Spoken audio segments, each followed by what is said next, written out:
달빛처럼 포근한 옛 이야기, 월명야담입니다. 오늘도 건강과 웃음이 늘 함께 하시길 바랍니다. 구독과 좋아요로 함께 해주시면 더 많은 이야기를 들려드릴 수 있습니다. 자, 이제 달빛 같은 이야기 속으로 함께 걸어가 보겠습니다. 이 고을의 원님 윤태영은 벼슬길에 오른 지 20여 년이 넘은 인물이었습니다.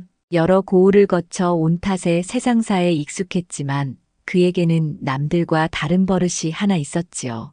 바로 사람의 얼굴에서 복과 화를 가려본다는 것이었습니다. 젊은 시절 과거를 보러 떠나던 어느 날 윤태영은 산중의 한 도인을 만났습니다. 흰 수염이 허리에 닿을 만큼 길었던 도인은 그의 얼굴을 한참 들여다보더니 낮게 의졸였습니다. 그대의 관상은 귀한 기운이 서렸으나 탐심이 잦으면 반드시 화를 부를 것이네. 그 말이 마음에 깊이 남았던 윤태영은 그날 이후 관상에 큰 관심을 품게 되었습니다. 처음에는 재앙을 피하고자 한 것이었지만 세월이 흐르자 사람을 만날 때마다 얼굴부터 살피는 버릇이 생겨버렸지요. 백성이 억울한 일을 호소하러 와도 그는 먼저 이마의 높이와 눈매의 흐름을 살폈고 관아의 아전을 뽑을 때도 글재주보다 상을 먼저 보았습니다. 저자는 눈꼬리가 아래로 내려갔으니 재물운이 약하겠군. 이마가 좁으니 큰일을 맡기기 어렵겠어. 이렇듯 얼굴로 사람을 가려 쓰다 보니 억울하게 물러난 이들이 적지 않았습니다. 고을 사람들은 속으로 원님께선 얼굴만 보고 사람을 판단하신다며 혀를 찼지만 감히 입 밖으로 내지는 못했지요. 그렇게 세월이 흘러 어느 해 가을 뜻밖의 일이 일어났습니다. 고을의 세금이 예년에 비해 크게 줄어든 것입니다. 장부를 살펴보니 백성들에게서 거둔 액수는 분명 제대로 들어왔건만 관찰사에게 올려야 할 몫이 턱없이 부족했습니다. 윤태영이 아전들을 불러 다그치자 모두가 서로를 가리키며 책임을 피했습니다. 장부를 맡은 건 김설이 아니었습니까? 아니지요. 창고를 열쇠로 관리한 것은 이설이 아니었습니까? 누가 거짓을 말하는지 가려낼 길이 없었습니다. 윤태영은 고개를 저으며 장부를 덮었습니다. 글줄과 숫자만 바라보다가는 백성의 사정을 놓칠 수도 있겠구나. 그는 진상을 밝히기 위해 스스로 백성들 속으로 들어가 보기로 했습니다. 평복으로 갈아입고 낡은 갓을 눌러 쓴 뒤 홀로 관아를 빠져나왔습니다. 저작거리를 거닐며 백성들의 말을 엿들었습니다. 곡식을 내다 파는 장정, 나무를 다듬는 안악, 집신을 엮는 노인, 누구에게서든 무언가 단서가 나오길 바랐지요. 그러나 모두 세상살이의 하소연뿐이었습니다. 농사는 잘 됐는데 세금은 늘 그 모양이지. 윗자리에 욕심 많은 자가 있으니 우리 같은 백성이야 피곤할 뿐이요. 그 말들이 윤태영의 귀에 오래 남았습니다. 해가 뉘엿뉘엿 저물 무렵 그는 산자락에 이르렀습니다. 그곳에는 허름하지만 깔끔한 주막 하나가 자리하고 있었습니다. 관아를 나온 지 한나절, 허기도 지고 목도 말랐지요. 윤태영은 문을 밀고 안으로 들어갔습니다. 어서 오시게요. 주모박 씨가 밝은 얼굴로 맞으며 안으로 들라고 손짓했습니다. 작은 주막이었지만 안은 정갈했습니다. 윤태영이 구석 자리에 자리를 잡자 박 씨는 막걸리 한 사발과 나물 한 접시를 내왔습니다. 나그네께서 먼 길을 오셨나 봅니다. 오늘은 손님이 뜸하니 편히 쉬어 가세요. 윤태영은 고개를 끄덕이며 막걸리를 들이켰습니다. 그때 안쪽에서 젊은 여인이 나타나 그릇을 거두어 갔습니다. 소박한 저고리에 남빛 치마를 입고 머리를 가지런히 빗어 댕기를 들이운 여인이었지요. 그녀의 걸음은 조심스러웠고 눈빛은 맑았으나 어딘가 깊은 그늘이 어려 있었습니다. 윤태영은 무심코 그녀의 얼굴을 바라보다가 숨을 멈추었습니다. 복과 재앙이 함께 흐르는 상이라니. 지금껏 많은 사람의 얼굴을 보아왔지만 이렇게 상반된 기운이 한눈에 서린 이는 처음이었습니다. 맑은 빛과 어두운 그림자가 한데 얽혀 있었지요. 윤태영은 여인이 안으로 들어간 뒤에도 한참 동안 그 얼굴을 떠올렸습니다. 밤이 깊어갈 무렵 장사를 마친 나그네 서너 명이 주막으로 들어왔습니다. 장터 이야기가 시작되자 윤태영은 일부러 귀를 기울였습니다. 요즘 고을에 이상한 소문이 돌더군. 무슨 소문인가? 세금이 줄었다지 않소? 백성은 다 냈는데 윗자리가 손을 댄 거라네. 그게 사실이라면 큰일이지. 누가 감히 그런 짓을 했을꼬. 윤태영은 속으로 생각했습니다. 역시 내 짐작이 틀리지 않았구나. 이 고을의 재앙이 어딘가에 숨어 있겠지. 그는 주모에게 하룻밤 묵겠다고 말했습니다. 박 씨는 안채의 작은 방 하나를 내어주며 웃었습니다. 이리 오세요. 비록 초라하지만 바람이 잘 드니 편히 주무실 겁니다. 윤태영은 방 안에 들어가 촛불을 밝히고 조용히 누웠습니다. 창문 사이로 산바람이 스며들었지요. 하지만 좀처럼 잠이 오지 않았습니다. 머릿속에는 낮에 본 그 여인의 얼굴이 떠올랐습니다. 복된 듯 하면서도 서늘한 그 오묘한 눈빛이 자꾸만 생각났습니다. 그 여인은 과연 어떤 사연을 지닌 사람일까? 그는 오랫동안 천장을 바라보며 생각에 잠겼습니다. 이튿날 아침 윤태영은 주막 마당의 우물가에서 세수를 하며 산 아래로 펼쳐진 고을을 내려다보았습니다. 햇살이 기와지붕 위로 고요히 내려앉고 저 멀리 장터에서는 사람들의 움직임이 분주해지기 시작했지요. 닭이 몇 번 울고 나자 산골의 공기가 한결 맑아졌습니다. 윤태영은 오늘은 장터로 나가 백성들의 말을 좀 더 가까이 들어보리라 마음먹었습니다. 나그네께서 오늘은 어디로 가시려나 보네요. 주모 박 씨가 솥뚜껑을 열며 물었습니다. 아침 햇살에 김이 피어올라 주막 안이 포근했습니다. 윤태영은 수건으로 얼굴을 닦으며 조용히 대답했지요. 장터로 가보려 하오. 고을 사정도 살필 겸 백성들 사는 모습도 보고 싶구려. 그럼 아침밥이라도 잡수시고 가셔야지요. 산길이 제법 길답니다. 한 식경은 걸릴걸요. 박 씨는 구수한 된장국과 나물 몇 가지를 소반에 차려내왔습니다. 소박 하나 손맛이 담긴 상차림이었지요. 윤태영이 밥상을 받으려는데 안쪽에서 젊은 여인이 김치 종지를 들고 조심스레 다가왔습니다. 이것도 곁들여 드세요. 그녀는 짧게 말하고는 상 위에 종지를 올려놓았습니다. 가까이서 보니 얼굴이 더욱 또렷했습니다. 희고 매끈한 이마, 깊고 그윽한 눈매, 그러나 어디선가 묻어나는 그늘이 있었습니다. 주모, 저 여인은 댁의 따님이요? 윤태영이 물었습니다. 박 씨는 손을 닦으며 고개를 저었지요. 아니지요. 저 아이는 연하라 하는데 작년 봄부터 이곳에 와 함께 지내고 있어요. 어디서 쓰러져 있던 걸 데려다 돌봤지요. 갈 데가 없다고 해서 일을 거들고 있답니다. 연하는 말없이 고개를 숙인 채 물러났습니다.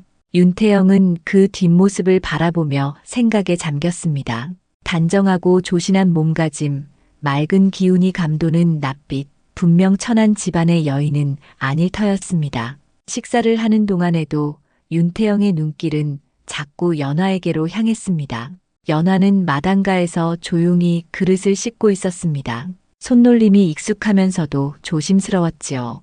주모, 저 아이는 본래 어디 출신이요? 윤태영이 낮은 목소리로 물었습니다. 박 씨는 잠시 생각에 잠기더니 조용히 답했습니다. 그건 저도 모르겠어요. 작년 봄 산 아래 냇가 근처에서 쓰러져 있던 걸 봤지요. 며칠을 앓다가 깨어났는데 집안 이야기는 한마디도 하지 않더군요. 몸이 나으면 일을 거들겠다고만 했어요. 보아하니 글도 아는 듯한데. 그렇지요. 어느 날 내가 장부를 정리하는 걸 보고 글씨를 바르게 쓰라며 알려주더이다. 분명 글을 배운 여인이지요. 하지만 지난 일을 묻는 걸 꺼리더군요. 사연이 깊은 사람일 거예요. 윤태영은 고개를 끄덕이며 말없이 밥을 뜨었습니다. 그러나 마음속에는 연하에 대한 의문이 점점 더 깊어졌지요. 식사를 마치고 나서 주막을 나서려는데 연하가 마당 쪽에서 다가왔습니다. 나그네 어르신, 장터로 가신다 하셨다지요? 그렇죠. 산길이 두 갈래입니다. 왼쪽 길이 평탄하고 오른쪽은 지름길이지만 돌이 많아 험합니다. 어르신의 발걸음이 편하려면 왼쪽으로 가세요. 고맙소. 윤태영은 고개를 숙여 인사하고 발길을 옮겼습니다. 그런데 몇 걸음 가다가 문득 멈춰섰지요. 방금 들은 연하의 목소리 속에는 묘하게 익숙한 느낌이 섞여 있었습니다. 단정하고 또렷한 말씨, 그것은 양가의 교수들이 배우는 말투였습니다. 저 여인, 보통 인물이 아니로구나. 윤태영은 고개를 돌려 주막을 바라보았습니다. 연하는 마당에서 빨래를 개고 있었지요. 햇살이 뺨을 스치며 내려앉는 모습이 어쩐지 쓸쓸해 보였습니다. 산길을 내려오면서도 윤태영의 마음은 주막에 머물러 있었습니다. 복과 재앙이 함께 서린 얼굴이라 했는데 어쩌면 그 재앙은 이미 닥쳤던 것일지도 모르지. 그 슬픔을 혼자 짊어지고 사는 게 아닐까? 그는 그런 생각에 젖어 한동안 걸음을 멈추었습니다. 장터에 이르자 이미 많은 사람이 모여 있었습니다. 나무짐을 지고 온 장정, 생선을 손질하는 안악, 농기구를 고치는 대장장이까지 온 마을이 살아 움직이고 있었지요. 윤태영은 사람들 틈에 섞여 백성들의 말을 들었습니다. 요즘 세금이 이상하다지. 그러게 말이오. 우리는 다 냈는데 또 내라 하더군. 아전들 중 누가 빼먹는 게지. 윗자리에서 모른 척하니 저 모양 아니겠소. 백성들의 불만이 이곳저곳에서 터져나왔습니다. 윤태영은 그 말들을 가슴에 새겼습니다. 자신이 다스리는 고을의 백성들이 이토록 힘겨워하고 있다니 마음이 무거웠지요. 해가 중천을 넘어섰을 때 그는 다시 주막으로 향했습니다. 오늘 밤은 이곳에서 묵으며 더 많은 이야기를 들을 생각이었습니다. 오셨습니까, 나그네. 장터는 볼만하던가요? 박 씨가 반갑게 맞이했습니다. 그렇소. 사람 사는 내음이 가득하더이다. 윤태영은 어제 앉았던 구석 자리에 다시 자리를 잡았습니다. 그때 연하가 차를 내우며 조용히 말했습니다. 오늘 저녁에는 나그네가 많을 겁니다. 보름이 가까워 장사꾼들이 오가거든요. 그렇겠지요. 윤태영은 연하의 얼굴을 한참 바라보다가 조용히 시선을 거두었습니다. 이 여인의 눈빛 속에 담긴 사연이 무엇일까? 언젠가는 알게 되겠지. 저녁이 되자 과연 연하의 말대로 나그네들이 하나둘 주막으로 들어왔습니다. 술상마다 웃음소리와 한숨이 뒤섞였고 세상 이야기가 오갔지요. 윤태영은 고요히 그 말들을 들으며 이 고을의 숨은 진실의 한 걸음 더 다가서고 있었습니다. 사흘째 되는 날 아침이었습니다. 윤태영은 주막 뒤란을 거닐다가 우물가에서 물을 깃는 연하를 보았습니다. 두레박이 오르내릴 때마다 물결이 햇살을 받아 반짝였고 연하의 손길은 조심스러우면서도 익숙했습니다. 잠시 지켜보던 윤태영이 조심스레 입을 열었습니다. 아가씨, 연하가 고개를 들었습니다. 아침빛이 얼굴을 스치자 이슬 맺힌 듯 맑은 눈빛이 드러났습니다. 윤태영은 그 눈을 바라보며 다시 한번 마음속으로 관상을 떠올렸지요. 슬픔과 온화함이 함께 어려있는 눈빛이었습니다. 예, 무슨 일이십니까? 잠깐 여쭙고 싶은 게 있소. 윤태영은 연하 쪽으로 걸음을 옮기며 물었습니다. 그대는 사람을 볼 줄 아는가? 얼굴만 보고도 그 사람의 기륭을 짐작할 줄 아는가 말이오. 연하는 잠시 생각에 잠기더니 고개를 천천히 저었습니다. 저는 그런 재주는 없습니다. 다만 어릴 적 아버님께서 이런 말씀을 하셨지요. 어떤 말씀이셨소? 사람의 얼굴보다 그가 하는 말과 짓이 그 사람의 참모습을 보여준다고 하셨어요. 얼굴은 타고나는 것이지만 말과 짓은 그 사람이 살아온 마음의 자치라 하셨지요. 그 말을 들은 윤태영은 가슴 한켠이 서늘해졌습니다. 자신이 평생 얼굴로만 사람을 재단해온 세월이 떠올라 부끄러웠지요. 연하는 물동이를 들어 올리며 나직이 덧붙였습니다. 어르신께서는 사람의 상을 보시는 분 같았습니다. 어찌 그리 알았소? 처음 뵈었을 때부터 제 얼굴을 오래 바라보셨지요. 그런 눈빛은 관상 보는 이들에게서 종종 보았습니다. 윤태영은 쓴웃음을 지었습니다. 오래된 버릇이 이토록 쉽게 들켜버렸으니 어찌 민망하지 않겠습니까? 그대 얼굴에는 복과 재앙이 함께 서려 있소. 그래서 자꾸 마음이 쓰였소. 연하는 잠시 물동이를 내려놓고 윤태영을 바라보았습니다. 눈빛 속에는 슬픔과 체념이 뒤섞여 있었습니다. 재앙이라면 이미 지나간 일입니다. 그러니 이제 남은 건 복분이겠지요. 무슨 뜻이요? 연화는 대답 대신 물동이를 들어 주막 안으로 들어갔습니다. 윤태영은 그 뒷모습을 한참 바라보다가 알 수 없는 먹먹함을 느꼈습니다. 그 말투에는 오랜 세월의 상처가 스며 있었지요.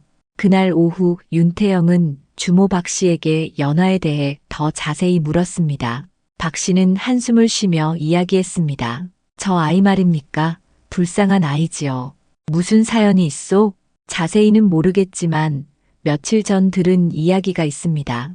이웃 고을에서 장을 보러 왔던 사람이 연화를 알아보더군요. 옆 고을 선비의 외동딸이라 하더이다. 선비의 딸이라면 어찌하여 이런 곳에 있단 말이오? 박 씨는 목소리를 낮추었습니다. 그 선비가 억울한 일에 휘말려 관아에 끌려갔다가 옥에서 세상을 떠났답니다. 그 일로 집안이 풍비박산이 나고 연화는 갈 곳이 없어 떠돌다 이곳까지 온 거라지요. 윤태영의 표정이 굳었습니다. 무슨 일로 관아에 끌려갔다 하던가. 그건 저도 모르겠습니다. 다만 누명을 썼다는 이야기만 들었지요. 윤태영은 한참 동안 말이 없었습니다. 그제야 연화의 눈빛 속 어둠이 무엇이었는지 깨달을 듯 했습니다. 그것은 재앙의 그림자가 아니라 이미 화를 견뎌낸 사람의 흔적이었지요. 그날 저녁 윤태영은 다시 연화를 불렀습니다. 마당의 등잔불이 흔들리는 가운데 그는 조심스레 말을 건넸습니다. 아가씨, 아까는 실례를 했소. 사정도 모르고 함부로 말했으니. 연화는 고개를 저으며 잔잔히 웃었습니다. 그러나 그 미소는 어딘가 쓸쓸했습니다. 괜찮습니다. 이미 다 지나간 일이니까요. 그대의 아버지가 억울하게 돌아가셨다 들었소. 연화의 손이 잠시 멈췄습니다.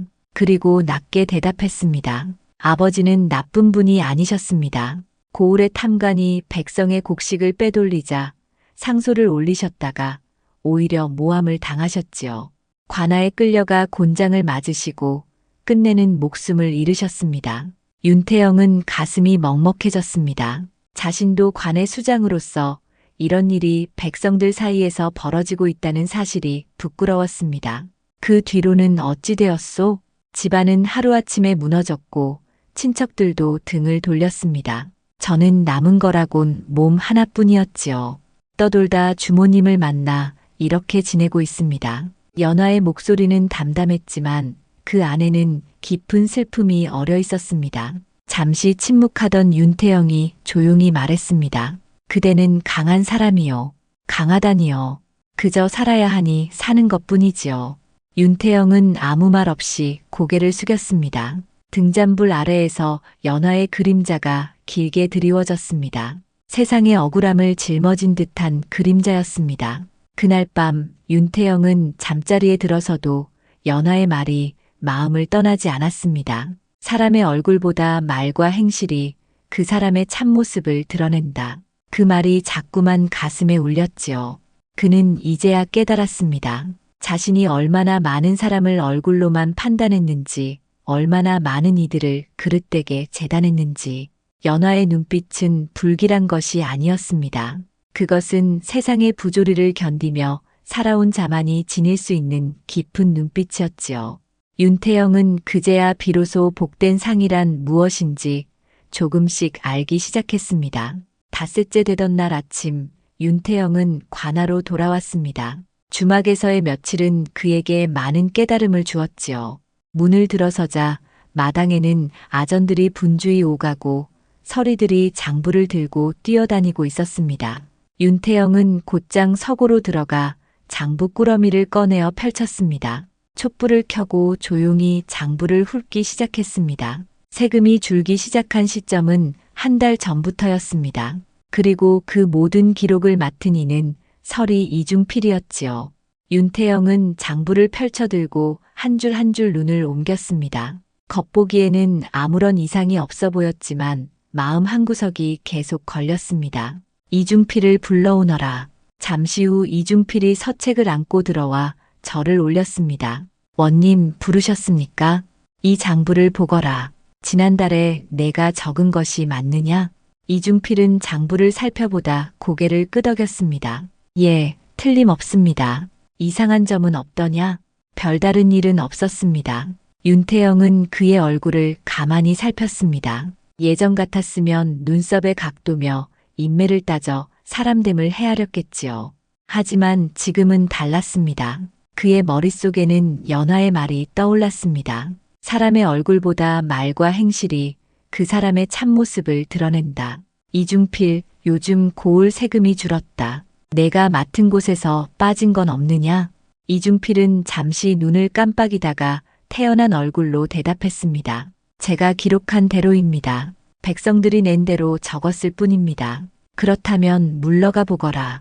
윤태영은 글을 돌려보내고 홀로 장부를 다시 펼쳤습니다. 촛불 아래 빽빽이 적힌 글자들이 춤을 추듯 흔들렸지요. 아무리 살펴봐도 큰 허점은 눈에 띄지 않았습니다. 그는 이내 장부를 덮고 의자에 기대었습니다. 밤이 깊어지자 윤태영은 다시 평복으로 갈아입고 주막으로 향했습니다. 길가에는 이슬이 내려 풀잎이 젖어 있었지요. 주막 안은 벌써 술 냄새와 사람들의 목소리로 가득했습니다. 윤태영은 구석에 자리를 잡고 조용히 귀를 기울였습니다. 요즘 이상한 소문이 있더군. 한 장사꾼이 막걸리를 들이키며 말했습니다. 무슨 소문이요? 이중필 서린의 집이 요즘 살림이 부쩍 나아졌다 하오. 기와를 새로 얹고 새 옷도 맞췄다더이다. 서리 주제에 그럴 리가 있나. 백성들 세금이 줄었다지 않소. 거기서 흘러나온 게 아니겠소. 윤태영은 그 말을 들으며 눈빛이 어두워졌습니다. 이중필이 수상하다는 생각은 있었지만 이제는 확신이 들기 시작했지요. 그때 연하가 술상을 나르며 다가왔습니다. 윤태영과 눈이 마주치자 그녀는 살짝 고개를 숙였습니다. 그리고 조용히 속삭였습니다. 어르신, 다시 오셨군요. 그렇소. 아직 끝내지 못한 일이 있어 다시 들렀소. 연하는 주변을 살피더니 낮은 목소리로 말했습니다. 세금이 줄었다는 이야기를 들었습니다. 그대도 알고 있소? 이 근처 사람들은 다 알고 있습니다. 그런데 어르신, 윤태영이 고개를 끄덕이자 연하가 말을 이었습니다. 세금이 줄었다면 백성이 덜 낸 게 아니라 어딘가에서 세고 있다는 뜻이겠지요. 물이 흐르듯 돈도 새는 곳이 있다면 그 자리를 찾아야 하지 않겠습니까? 그 말에 윤태영의 눈이 번쩍였습니다. 그동안 숫자만 들여다보느라 흐름을 보지 못했던 자신이 부끄러웠지요. 그대의 말이 옳소. 큰 깨우침을 주었구려. 연하는 잔잔히 미소 지으며 고개를 숙였습니다. 그 미소 속에는 묘한 확신이 깃들어 있었지요. 윤태영은 그날 밤 늦게까지 술잔을 기울이며 장부의 흐름을 되새겼습니다. 다음 날 새벽 윤태영은 다시 관아로 돌아왔습니다. 밤새 내린 비로 마당에 흙내음이 짙었습니다. 그는 서고에 들어서자마자 장부를 펼쳤습니다. 이번에는 연하의 말을 되새기며 숫자 대신 이름의 흐름을 살폈지요. 한참을 들여다보던 그는 문득 이상한 점을 발견했습니다. 어떤 백성의 이름이 2번씩 적혀 있었던 것입니다. 그것도 한둘이 아니었지요. 이것이로구나. 윤태영은 자리에서 벌떡 일어나 장부를 들고 나왔습니다. 이중필이 백성의 이름을 바꿔 적어 세금이 2번 거친 것처럼 꾸민 것이었습니다. 차액은 그대로 그의 주머니로 들어갔던 것이지요. 이중필을 당장 잡아들이라. 윤태영의 목소리가 관아 마당을 울렸습니다. 포졸들이 움직였고 잠시 후 이중필이 끌려왔습니다. 그의 얼굴은 이미 창백했습니다. 이중필, 내가 백성의 이름을 바꿔 적은 까닭이 무엇이냐. 이중필은 버티려 했지만 이내 무릎을 꿇었습니다. 원님 잘못했습니다. 관찰사께서 상납금을 채워 올리라 하셨습니다. 고을 형편이 어려워 채울 길이 없으니 장부를 조금 고쳤을 뿐입니다. 윤태영은 깊은 한숨을 내쉬었습니다. 이 일의 뿌리가 단 한 사람의 탐욕에 있지 않음을 깨달았지요. 윗자리에 욕심이 있으니 아래도 썩는 법이었습니다. 그러나 법은 법이었습니다. 내 죄를 알겠느냐? 알겠습니다, 원님. 포졸들은 이자를 옥에 가두어라. 포졸들이 그를 끌고 나가자 관아 마당에는 정막이 내려앉았습니다.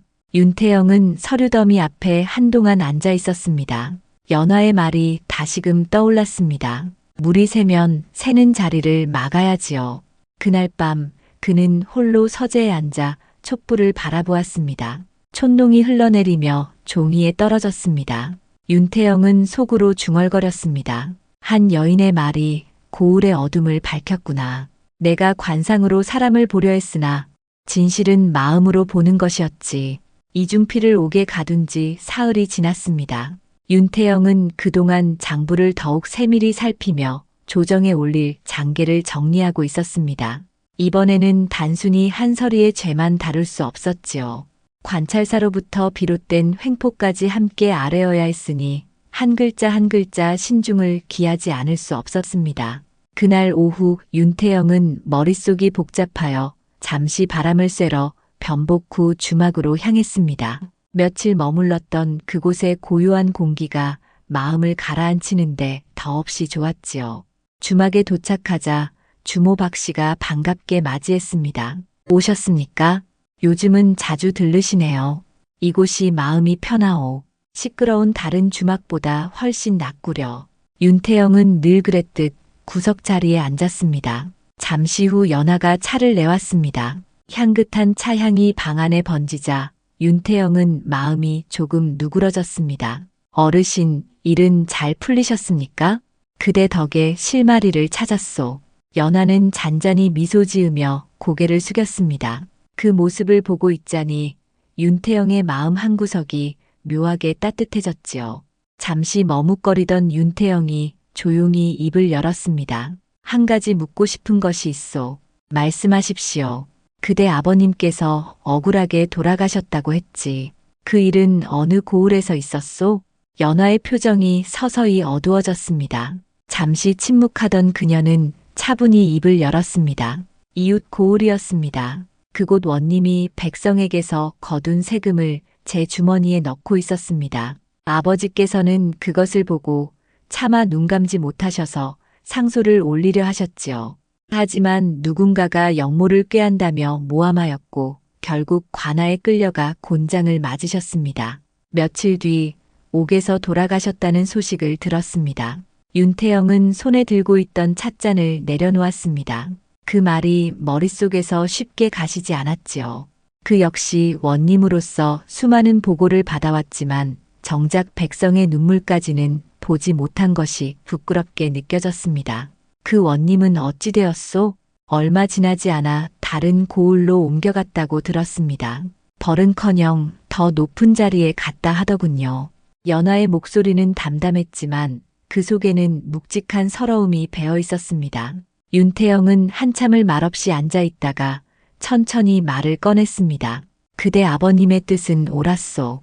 다만 세상이 그 뜻을 받아들일 그릇이 되지 못했을 뿐이요. 그 말씀을 들으니 마음이 조금 가벼워지는 듯합니다. 연하는 고개를 숙이며 미소 지었습니다. 그 미소에는 아직 슬픔이 남아 있었지만 그 끝은 따뜻했지요. 연하가 물러가고 윤태영은 홀로 앉아 깊은 생각에 잠겼습니다.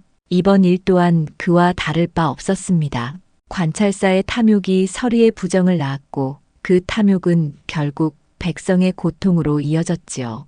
이 악순환을 끊지 않으면 아무리 새로운 아전을 세워도 소용이 없을 터였습니다. 다음 날 아침 윤태영은 장계를 완성했습니다. 이중필의 죄뿐만 아니라 관찰사의 불법 상납까지 낱낱이 적어 올렸지요. 그 글을 봉한 뒤 하늘을 향해 잠시 묵념했습니다. 부디 올곧은 뜻이 가는 길을 막지 않기를.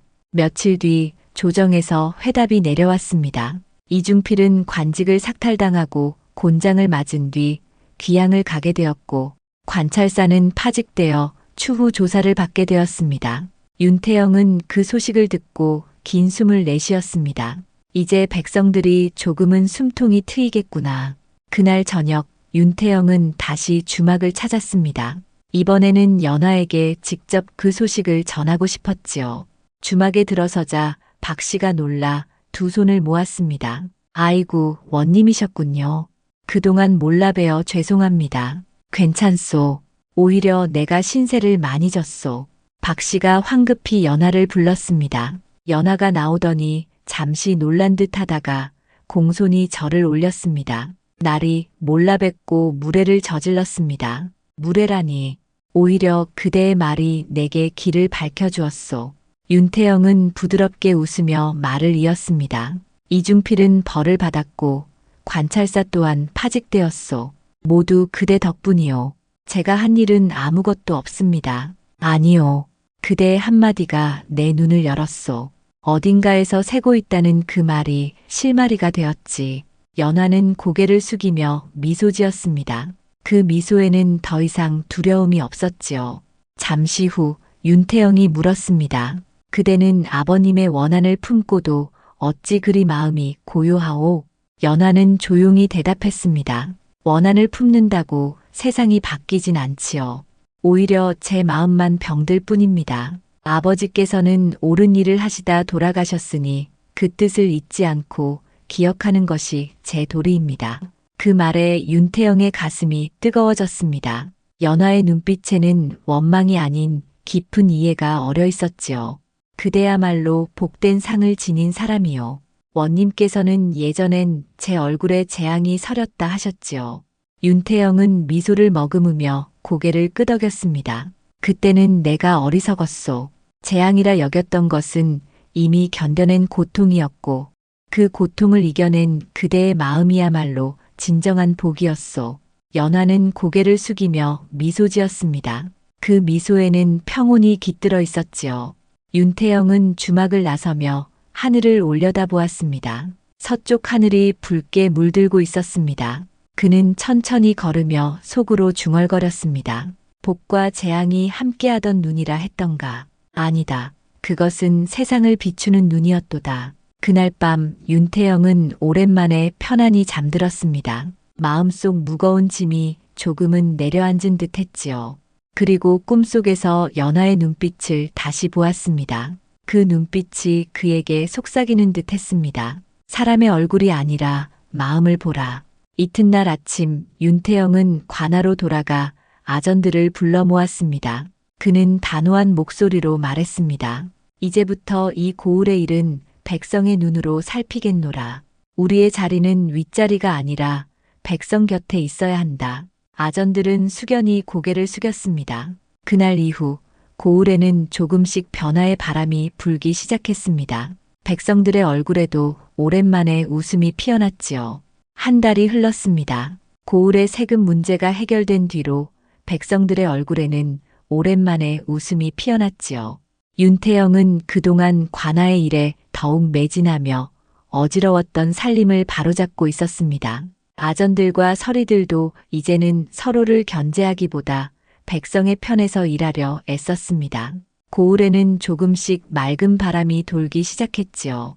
그날 저녁 윤태영은 서재에 홀로 앉아 장부를 정리하고 있었습니다. 촛불이 잔잔히 흔들리는 사이 문득 연하의 얼굴이 떠올랐습니다.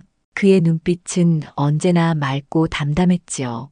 그 눈빛이 떠오를 때마다 윤태영의 마음속에 묘한 파문이 일었습니다. 참으로 이상한 일이로구나. 윤태영은 문득 웃음을 지었습니다. 자신이 이렇게 한 여인을 계속 떠올린다는 것이 낯설고 어색했지요. 그것은 단순한 고마움을 넘어선 무언가였습니다. 다음 날 아침 윤태영은 아들 윤도현을 불렀습니다. 도현은 26의 청년으로 글 공부에 힘쓰며 성품이 고든 인물이었습니다. 도현아, 내 나이가 어느덧 26이구나. 예, 아버지.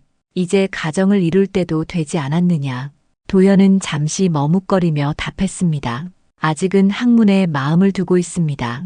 더 배우고 싶습니다. 공부도 중요하지만 인생은 홀로만 살아갈 수 없는 법이다. 내가 한 사람을 염두에 두고 있다. 도현이 고개를 들었습니다. 어떤 분이십니까? 윤태영은 잠시 생각하다가 천천히 입을 열었습니다. 산자락 주막에 사는 여인, 이름은 연하라 한다. 도현의 눈빛이 순간 흔들렸습니다. 그 또한 장에 다녀오던 길에 몇 번 그 주막을 지나며 연하를 본 적이 있었지요. 그때마다 알 수 없는 따뜻함이 가슴속에 남았던 기억이 떠올랐습니다. 그 아씨 말씀이십니까? 그렇다. 선비의 딸이라 들었다. 집안이 기울었어도 마음은 고결하더구나. 도연은 고개를 숙이며 한참을 생각했습니다. 그리고 조심스럽게 대답했습니다. 아버지의 뜻이라면 따르겠습니다. 윤태영은 도연의 눈빛을 살피며 물었습니다. 내 마음은 어떠하냐? 사실은 저도 그 아씨를 본 적이 있습니다. 그때부터 마음이 끌렸습니다. 윤태영은 미소를 지으며 아들의 어깨를 가볍게 두드렸습니다. 그럼 됐다. 사람의 인연은 하늘이 맺는 것이다. 곧 매파를 보내마. 며칠 뒤 윤태영은 고을에서 어른으로 통하는 김노인을 매파로 보내었습니다. 주막에서는 박 씨와 연하가 그 말을 듣고 깜짝 놀랐습니다. 아니, 원님 댁에 도련님과 혼인을 하라니 무슨 말씀입니까? 박 씨가 당황스레 묻자 김노인이 차분히 답했습니다. 원님께서 연하 아씨의 인품을 높이 사셨습니다. 도련님께서도 마음을 두고 계시다 하니 좋은 인연이 될 것입니다. 연하는 아무 말 없이 한참 서 있었습니다. 그녀의 손끝이 떨렸지요. 제가 감히 원님 댁의 며느리가 될 수 있겠습니까? 가문도 없고 의지할 친척도 없습니다. 김노인은 미소를 지으며 답했습니다. 원님께서는 그대의 집안이 아니라 그대의 마음을 보셨습니다. 그 마음이 귀하니 그것이면 족하다 하셨소. 박 씨가 연하의 손을 꼭 잡았습니다. 연하야, 이건 하늘이 내린 인연이야. 그동안 고생만 하던 내가 이제야 복을 받는구나. 연하는 눈시울이 붉어졌습니다. 그동안 홀로 견뎌온 세월이 한꺼번에 떠올랐지요. 아버지를 잃고 집을 잃고 세상에 의지할 데 없던 그 시간들 말입니다. 아주머니, 박 씨는 따뜻하게 웃었습니다. 너의 아버님께서도 기뻐하실 게다. 이제는 웃으며 살거라. 연하는 한참을 망설이다가 고개를 숙였습니다. 알겠습니다. 원님의 뜻을 따르겠습니다. 김노인은 흡족한 얼굴로 고개를 끄덕이고 관아로 돌아갔습니다. 그날 밤 연하는 잠을 이루지 못했습니다. 그녀는 창가에 앉아 하늘을 올려다보았습니다. 맑은 달빛이 마당의 항아리를 비추고 있었습니다. 아버지, 이것이 제게 남은 복입니까? 그녀의 속삭임에 바람이 살며시 스쳤습니다. 마치 대답이라도 하듯 달빛이 더욱 환해졌지요. 한편 관아에서는 혼례 준비가 분주했습니다. 윤태영은 서류를 정리하다가 아들을 불러 다시금 물었습니다. 도연아, 정말 괜찮겠느냐? 연하는 선비의 딸이라 하나 지금은 집안도 기운 지 오래다. 윤도연은 고개를 들어 아버지를 똑바로 바라보았습니다. 아버지께서 제게 말씀하셨지요. 사람을 볼 때는 얼굴이 아니라 마음을 봐야 한다고. 그 가르침을 제가 잊을 리 있겠습니까? 윤태영은 미소를 머금었습니다. 그래, 내가 내 뜻을 제대로 이었구나. 저는 연하 아씨를 처음 보았을 때부터 그 마음이 고운 분이라 느꼈습니다. 그런 분을 아내로 맞을 수 있다면 저에겐 더 없는 복입니다. 윤태영은 흐뭇하게 고개를 끄덕였습니다. 좋다. 보름 뒤에 혼례를 올리자. 그날 밤 윤태영은 홀로 마루에 앉아 달을 바라보았습니다. 서늘한 바람이 소매 끝을 스쳤고 달빛은 유난히 밝았습니다. 그는 천천히 읊조렸습니다. 처음에는 재앙의 눈이라 여겼는데 이제 보니 그것은 복의 눈이었구나. 아니, 재앙을 견뎌낸 자만이 지닐 수 있는 진정한 복의 눈이었도다. 그의 시선이 머문 하늘에서 보름달이 환히 빛나고 있었습니다. 그 빛은 마치 연하의 눈빛처럼 고요하고 단단했지요. 혼례를 앞둔 며칠 전이었습니다. 윤태영은 관아 마당에 고을 사람들을 불러 모았습니다. 백성들은 무슨 일인가 궁금해하며 삼삼오오 모여들었지요. 원님이 직접 백성을 부르는 일은 흔치 않았으니 사람들은 웅성거리며 마당을 가득 메웠습니다. 윤태영은 관아 마루 위에 올라 백성들을 둘러보았습니다. 그들의 얼굴에는 불안과 기대가 뒤섞여 있었지요. 그는 한참 동안 그 모습을 바라보다가 천천히 입을 열었습니다. 오늘 이렇게 모신 것은 이 고을의 앞날을 새롭게 하기 위함이요. 사람들이 조용히 웅성거렸습니다. 윤태영의 목소리가 마당 가득 울렸습니다. 그동안 이 고을에는 부정이 많았소. 백성들이 피땀으로 낸 세금이 제자리를 찾지 못했고 그로 인해 억울한 이들이 많았지요. 백성들은 고개를 끄덕였습니다. 누구나 알고 있었지만 누구도 크게 말하지 못했던 일들이었지요. 그러나 이제는 달라질 것이요. 윤태영은 품에서 장부 몇 권을 꺼냈습니다. 오랜 세월 이 고을의 부정을 담고 있던 장부들이었습니다. 그는 그것을 마당 한가운데에 놓인 화로에 던졌습니다. 순식간에 불길이 일어 장부들이 타오르기 시작했습니다. 이것은 거짓과 탐욕으로 얼룩진 옛 장부요. 오늘부로 모두 없애고 새로운 장부로 백성과 함께 시작하겠소. 이제부터 백성의 세금은 백성을 위해 쓰일 것이며 부정한 일은 2번 다시 없을 것이요. 순간 백성들 사이에서 환호성이 터져나왔습니다. 오랫동안 눌려있던 응어리가 한꺼번에 터져나왔지요. 한 노인이 앞으로 나와 무릎을 꿇고 고개를 숙였습니다. 원님 고맙습니다. 이제야 살 것 같습니다. 윤태영은 손을 들어 그를 일으켰습니다. 내가 해야 할 일을 한 것뿐이요. 이제부터는 여러분의 말에 귀 기울이고 백성의 삶을 먼저 살피겠소. 백성들은 다시 함성을 올렸습니다. 관아 마당은 금세 웃음과 눈물로 뒤섞였지요. 그들의 얼굴을 바라보던 윤태영의 마음에도 묵직했던 돌덩이가 비로소 내려앉는 듯 했습니다. 그날 오후 윤태영은 아들 윤도현과 함께 주막으로 향했습니다.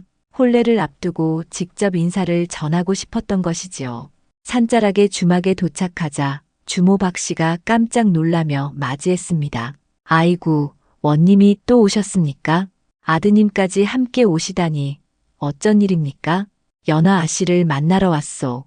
박 씨는 급히 안으로 들어가 연하를 불렀습니다. 잠시 후 연하가 나왔습니다. 오늘의 그녀는 언제보다 단정하고 곱게 차려입고 있었습니다. 윤도현은 그 모습을 보고 잠시 숨을 고르지 못했지요. 얼굴에 피가 오르며 고개를 숙였습니다. 연하 아씨, 이쪽은 내 아들 도현이요. 윤태영의 소개에 연하가 조심스레 절을 올렸습니다. 처음 뵙겠습니다. 윤도현도 공손히 절을 하며 대답했습니다. 처음 뵙습니다. 윤도현이라 합니다. 두 사람은 잠시 서로를 바라보았습니다. 도현의 눈빛에는 설렘이, 연하의 눈빛에는 조심스러운 따뜻함이 어려 있었지요. 앉아서 이야기들 하시게. 박 씨가 방석을 내왔습니다. 네 사람은 마루에 둘러앉았습니다. 윤태영이 먼저 입을 열었습니다. 혼례 날짜를 정했소. 보름 뒤가 좋은 날이라 하더이다. 연하가 조용히 고개를 숙였습니다. 예, 원님. 준비에 필요한 것이 있으면 주저 말고 말하시오. 모두 갖추어 드리겠소. 원님께서 이미 많은 은혜를 베푸셨습니다. 더는 바랄 것이 없습니다. 윤도현이 조심스레 말을 꺼냈습니다. 연하 아씨, 제가 아직 부족한 사람입니다만 평생 성심을 다해 함께하겠습니다. 연하의 뺨이 붉어졌습니다. 저야말로 부족합니다. 윤태영은 두 사람을 바라보며 흐뭇하게 웃었습니다. 이보다 더 좋은 인연이 어디 있겠소. 잠시 침묵이 흐른 뒤 윤태영이 다시 물었습니다. 연하 아씨, 한 가지 묻고 싶소. 처음 그대를 보았을 때 나는 그 눈에 재앙이 깃들었다 여겼소. 허나 이제 보니 그것은 이미 지나간 고통이었지요. 그 고통을 어찌 그리 담담히 견뎌냈소? 연하는 잠시 생각에 잠기더니 부드럽게 대답했습니다. 아버지께서 생전에 그러셨습니다. 고통은 사람을 무너뜨리는 것이 아니라 단단하게 만드는 것이라 하셨지요. 그 말씀을 믿고 하루하루를 살아왔습니다. 윤태영은 고개를 끄덕이며 깊이 감탄했습니다. 그대 아버님은 참으로 올곧은 분이셨소. 그 뜻을 이어 사는 그대 또한 효녀여. 연하의 눈가가 붉어졌습니다. 아버지의 이름이 언급될 때마다 마음 한구석이 저릿해졌지요. 감사합니다, 원님. 해가 서산으로 기울 무렵 윤태영 부자는 주막을 나섰습니다. 돌아오는 길 윤도현이 조심스레 말을 꺼냈습니다. 아버지, 연하 아씨는 정말 훌륭한 분이십니다. 그렇다. 내가 좋은 인연을 맺었구나. 아버님께서 사람을 보는 눈이 달라지신 듯합니다. 윤태영은 걸음을 멈추고 아들을 바라보았습니다. 그동안 나는 사람의 얼굴만 보고 살았다. 허나 이제야 깨달았지. 진짜 복은 얼굴이 아니라 마음에 있다는 것을. 저도 그 말씀을 잊지 않겠습니다. 윤태영은 미소를 머금고 아들의 어깨를 두드렸습니다. 그래야 한다. 사람의 상은 얼굴에 있지 않다. 덕이 복을 부르고 마음이 운명을 짓는 법이지. 저녁 하늘에는 별이 하나둘 떠오르기 시작했습니다. 윤태영은 하늘을 바라보며 속으로 중얼거렸습니다. 오늘 나는 참으로 복된 상을 보았다. 얼굴이 아닌 마음의 상을 말이다. 관하로 돌아온 윤태영은 서재로 들어갔습니다. 그는 붓을 들어 종이에 천천히 글을 적었습니다. 사람을 볼 때 얼굴을 보지 말고 마음을 보라. 복은 겉에 드러나는 것이 아니라 마음속 깊이 깃드는 것이다. 그는 그 글을 벽에 걸어두었습니다. 평생 잊지 않기 위함이었지요. 그날 밤 윤태영은 오랜만에 고요한 잠을 잤습니다. 그의 꿈속에는 연하의 맑은 눈빛이 떠올랐습니다. 그 눈빛은 마치 세상을 비추는 달빛처럼 따뜻하고 단단했지요. 혼례 날 아침이 밝았습니다. 윤태영의 집은 새벽부터 분주했습니다. 하인들이 마당을 쓸고 장정들이 기둥에 새 비단을 걸었으며 부엌에서는 국물 끓는 소리와 찬장 덮는 소리가 끊이지 않았지요. 고을 사람들도 이른 시각부터 하나둘 모여들었습니다. 원님 댁에 경사라더라. 아이고, 원님께서 드디어 며느리를 보시는구먼. 마당에는 웃음과 흥이 가득했습니다. 윤도현은 새 비단옷을 입고 마루를 오르내리며 초조한 기색을 감추지 못했습니다. 평소 침착하던 그도 오늘만큼은 마음이 달라졌지요. 윤태영이 아들의 모습을 보고 빙그레 웃었습니다. 도연아, 그렇게 왔다 갔다 하면 기둥이 다 닳겠다. 예, 아버지 그런데 마음이 자꾸 두근거립니다. 그럴 만도 하지. 오늘이 내 인생의 큰 날 아니냐. 윤태영은 아들의 어깨를 다정히 다독였습니다. 그때 대문 밖에서 북소리와 피리소리가 들려왔습니다. 왔습니다. 하인이 외쳤지요. 연화를 태운 가마가 대문 안으로 들어왔습니다. 연화는 붉은 홀레복에 족두리를 쓴 채 조심스레 발을 내디뎠습니다. 비록 친정은 사라졌으나 원님이 정성을 다해 마련한 홀레복은 곱디고 왔습니다. 햇살이 비단 옷자락 위에서 은은히 빛났지요. 연화는 고개를 숙이고 발걸음을 옮기며 마당을 지났습니다. 혼례 절차가 차례로 이어졌습니다. 윤도현과 연화가 맞절을 올릴 때 마당의 모든 사람이 숨을 죽이고 지켜보았습니다. 큰절 한 번 더 올리시오. 주례의 말에 두 사람은 다시 맞절했습니다. 사람들의 얼굴에 환한 미소가 번졌지요. 윤태영은 그 모습을 바라보며 속으로 중얼거렸습니다. 이보다 복된 날이 또 있을까? 혼례가 끝나자 잔치가 벌어졌습니다. 관청의 아전들부터 인근 농가의 백성들까지 모두 모여 함께 음식을 나누었지요. 부엌에서는 고깃국 냄새가 진동했고 마당에서는 아이들이 뛰어놀며 웃음소리를 퍼뜨렸습니다. 윤태영은 손님들 사이를 다니며 인사를 나누었습니다. 그때 한 노인이 앞으로 나와 깊이 허리를 굽혔습니다. 원님, 참으로 복된 날입니다. 연하 아씨는 마음씨 곱기로 소문난 아이지요. 윤태영이 웃으며 대답했습니다. 고맙소. 내 눈에 그 아이는 누구보다 귀한 복덩이요. 노인이 고개를 끄덕였습니다. 처음엔 집안이 기울었다 하여 수군거리는 자들도 있었지만 원님께서 겉이 아닌 속을 보신 것이지요. 윤태영은 잔을 들어 올리며 대답했습니다. 사람은 얼굴이 아니라 마음으로 보아야 한다는 걸 이제 알았소. 그걸 일깨워준 이가 바로 내 며느리요. 노인은 감탄하며 물러갔고 윤태영은 마당을 둘러보았습니다. 웃음소리와 풍악이 어우러진 그 광경이 참으로 평화로웠지요. 고을이 이렇게 밝을 수가 있구나. 해가 서쪽으로 기울 무렵 잔치는 서서히 마무리되었습니다. 사람들이 하나둘 돌아가자 윤태영은 신혼방으로 발걸음을 옮겼습니다. 방 안에는 연하가 단정히 앉아 있었습니다. 연하는 일어나 공손히 절을 올렸습니다. 아버님, 큰 은혜를 입었습니다. 평생 잊지 않고 효도하겠습니다. 윤태영은 연하를 일으키며 따뜻하게 웃었습니다. 그런 말 마라. 이제는 내 딸이나 다름없다. 내가 이 집안에 들어온 건 하늘이 내린 복이니라. 연화의 눈가에 눈물이 맺혔습니다. 아버님, 과찬이십니다. 아니다. 내 한마디 말이 이 고을을 바꾸었다. 그건 내 마음이 맑았기 때문이니라. 연화는 조용히 고개를 숙였습니다. 그동안의 세월이 한꺼번에 떠올라 눈물이 볼을 타고 흘렀지요. 윤태영은 다정히 말했다. 이제는 울지 마라. 고생은 다 지난 일이다. 이제는 웃으며 살아야 한다. 예, 아버님. 윤태영이 물러나자 윤도현이 방으로 들어왔습니다. 두 사람은 잠시 서로를 바라보다가 동시에 미소를 지었습니다. 여보, 오늘 참으로 고왔소. 연화는 수줍게 고개를 숙였습니다. 과찬이십니다. 윤도현은 잠시 머뭇거리다 진심을 담아 말했습니다. 부족한 나지만 평생 그대를 아끼며 살겠소. 연화는 눈을 들어 조용히 답했습니다. 저도 서방님을 잘 모시겠습니다.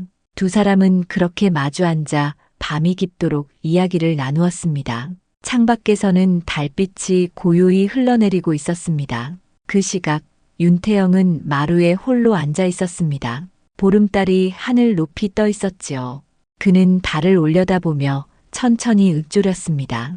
복과 재앙이 함께하던 눈이라 했던가. 아니다. 그것은 세상을 비추는 눈이었도다. 산들바람이 불어와 그의 옷자락을 스쳤습니다. 윤태영은 잠시 눈을 감았습니다. 그의 가슴 속에서는 지난날의 일들이 흘러가듯 지나갔지요. 얼굴만 보고 사람을 재단하던 어리석은 때, 억울한 일을 돌보지 못했던 지난날의 자신이 떠올랐습니다. 하지만 이제는 안다. 진정한 복은 겉모습이 아니라 마음속에서 피어난다는 것을. 그는 자리에서 일어나 안채로 향했습니다. 방 안에서는 아내가 기다리고 있었습니다. 오늘은 참 좋은 날이었지요. 윤태영이 고개를 끄덕였습니다. 그렇죠. 우리 도현이가 복된 인연을 맞이했소. 처음에는 걱정했는데 연하를 보니 마음이 놓입니다. 참으로 인품이 단정한 아가씨더이다. 당신도 그렇게 느꼈소? 나도 그랬소. 이 세상에 그보다 나은 며느리는 없을 것이오. 부부는 나란히 앉아 오랜 세월의 이야기처럼 웃음을 나누었습니다. 그날 밤은 참으로 고요하고 따뜻했지요. 며칠이 지나자 고을 안팎에는 원님 댁 혼례 이야기가 퍼졌습니다. 원님께서 몰락한 선비의 딸을 며느리로 삼으셨다더라. 겉보다 속을 보는 분이라더라. 연하 아씨는 참 복이 많지. 그 고생 끝에 이렇게 귀한 인연을 맺다니. 백성들의 입에서 흘러나온 말들은 칭찬뿐이었습니다. 윤태영은 그 소문을 들으며 미소를 지었습니다. 이제야 세상이 조금은 바르게 돌아가는구나. 그 뒤로 고을에서는 부정이 자취를 감추었습니다. 세금은 바르게 쓰였고 백성들의 얼굴에는 웃음이 떠나지 않았습니다. 연하는 시댁에서 정성껏 시부모를 모셨고 윤도현과의 금슬도 좋아 모두가 부러워했지요. 윤태영은 며느리를 볼 때마다 속으로 생각했습니다. 이 여인이야말로 우리 집안의 진정한 복이로다. 세월이 흘러 연하는 아들을 낳았습니다. 윤태영은 손자를 품에 안고 미소 지었습니다. 이 아이는 복된 집안의 씨앗이구나. 그는 속으로 다짐했습니다. 이 아이에게도 알려주리라. 사람은 얼굴로 보는 것이 아니라 마음으로 보는 것임을. 그렇게 고을은 평화로웠습니다. 윤태영의 집안도 번성했고 백성들은 원님을 진심으로 따랐습니다. 사람들은 훗날 이렇게 말했습니다. 원님 댁의 며느리는 복의 눈을 지닌 여인이라네. 그 눈빛이 고을 전체를 비추었지. 정녕 그렇지요. 복과 재앙이 함께하던 그 눈은 끝내 모든 일을 밝히는 복의 눈이 되었습니다.